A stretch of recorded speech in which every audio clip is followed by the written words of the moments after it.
Быйыл дыйкандар аз кирешелүү эгиндердин аянтын кыскартат. Анткени өкмөт экспортко чыгуучу пахта, тамеки, кант кызылчасы жана жашылча жемиштерди көбүрөөк айдоону дыйкандарга айтууда. Бул үчүн аймактарда атайын окутуулар жүрүп, 1 миллиард сом субсидияланат. Үстүбүздөгү жылы жалпы себүү аянттары 1 миллион 211 миң гектарга аянтка ошо түзүлүп жатат. Өткөн жылга салыштырмалуу 4,6 миң гектарга кеңейиши божомолдоп турат. Жазгы себүү иштери 704,2 миң гектар жерди түзүлгөн. Бул иштерди аткаруу үчүн өз убагында дыйкан фермерлер үрөөн, күйүүчү, отун жана жарактуу техникалар менен камсыз кылуу уюштуруу иштери өкмөт тарабынан көзөмөлдөнүп жатат. Өткөн жылы буудайдын аянты 18 миң гектарга азайса, арпа 20 миң гектарга кыскарган. Мунун ордуна жүгөрү, көп жылдык чөп, кант кызылчасы жана экспортко багытталган жашылча жемиштер көбөйтүлгөн. Андыктан быйылкы жылы деле рентабелдүү өсүмдүктөргө маани берүү зарыл. Өкмөттүн айтымында дыйкандарга керектелүүчү күйүүчү, майлоочу майларды жана жер семиткичтер жетиштүү болот. Нефтетрейдерлер менен ассоциациясы менен сүйлөштүк. Бул жерде 3 чоң компания менен келишим түзүлүп, бұл Газпром нефть Азия, партнер нефть и петролиум компаниясының үчөөүмен сүйлөштүк. Үчөө тең эң жакшы бир петролиум компаниясы бир жакшы сунуштарын айтты.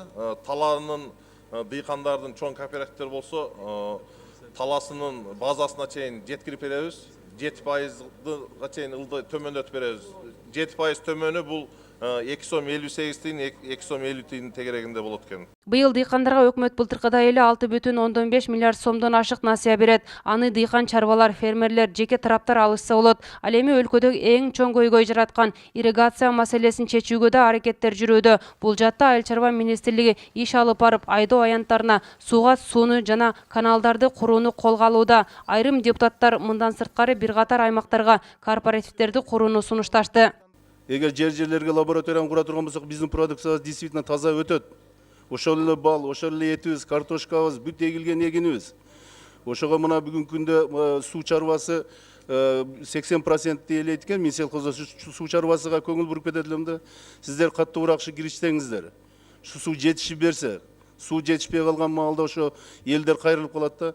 Анан жанагынтып сел алып кетип бартса, анан жамгыр алып атса, же бөлөк кылып атса, кантып алдын аласыңар деген бул туура эмес. Буну алдын алат деген сөз, бул Минселхоз кантып алдын алат эле. Буну только страховать этишибиз керек. Парламенттин жыйынында кээ бир эл өкүлдөрү картошканын аянтын кеңейтүү керектигин билдиришти. Анткени өлкөдө өндүрүлгөн бул өсүмдүккө суроо талап көбөйдү. Мындан улам Нарын жана Ысык көл облусунун дыйкандарына картошка эгүүгө Айыл чарба министрлиги кеңеш берип, аны экспорттоого көмөк көрсөтүшү керек. Сапар Жумакадырович, жана сиз айтып кеттиңиз, 1 миллиард сомду биз субсидирование кылып, дыйкандарга жеңилдетилген кредиттерди берип атабыз депчи.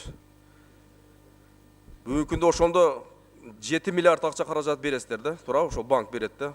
Ошондо канча дыйкан алат ошол акчаны? Жеңилдетилген кредитти. 15 миң. 15 миң. А Кыргызстан боюнча канча дыйкан чарба бар же дыйкан бар? 350 миң субъект бар. 350 миң жалпы. Көрдүңүзбү, ал акчалар жетпейт, Сапар Жумакадырович. Ошондуктан ушул жерге бир 20 миллиард сом акча каражат таап туруп, салышыңар керек. Ошондо жанагы 1 миллиард субсидированиядан кетпейт. Өкмөттүн бюджетине дагы биз акчаны үнөмдөйт элек да.